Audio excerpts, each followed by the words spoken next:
So I remember when this story first broke, it was just kind of this big like shock for me because like there's always been like kind of a running joke that the NSA is watching, the government is watching you, like the government's watching, knows what you're doing, knows where you are at all times. My mom's a conspiracy theorist, like aliens are real, and the president is a lizard person. Um, that extreme. Bear with me. There was a running joke in, I think, the Simpsons movie. I will link the scene if I can find it about the NSA is watching everyone. I believe came out before this story broke. Again, that could be wrong and totally off base, but I don't think it is. Um, anyway, so all of these suspicions and like 1984 was actually coming to life. People were actually realizing how much the government is watching us and how much they know.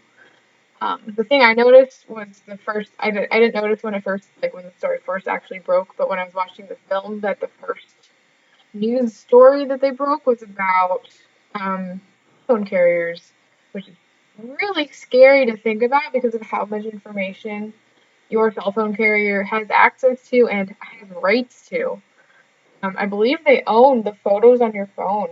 They have all full rights to share and market those pictures as they choose. In addition to the obvious logs, message logs, GPS information, like Wi-Fi information. If your GPS is turned off, but you're connected to Wi-Fi, they can see where that Wi-Fi might be and see where you are.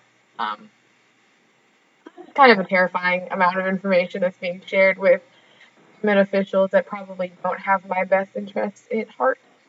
Definitely don't have my best interests at heart. Just kind of an interesting insight into watching this movie and having a little bit more of a grasp on what this information was that the NSA was collecting. The other thing that I was really interested in is how calm Edward Snowden was. There are probably thousands, not thousands, but there's a good number of people that know what the NSA is doing, how much they're tracking us, what information they're gathering.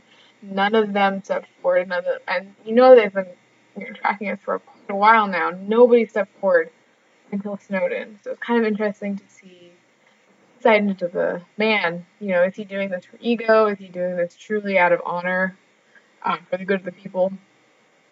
Um, it just, I was really struck with like how little emotion he showed. The only time he actually ever showed any sort of like inness, I guess, or like of being put off face was when he talked to his girlfriend for the first time. But even like after that, he seemed very fine when he found out his rent was being paid, was not getting through his landlord, and when his house was being monitored, and the police were going to break into his house to look for equipment.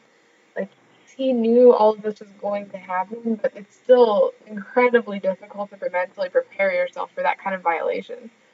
Um, just really impressed with him as a person. He had access to all of this information, and he didn't take any of it. Like it's got monetary value. He could have sold it to parties that don't have the country's best interest at heart, and decided to share it with the American people for no profit and basically ruined life. It was a really interesting film. I really enjoyed it, and I'm glad I got some insight into the man behind the WikiLeaks. Not the WikiLeaks, that was Assange.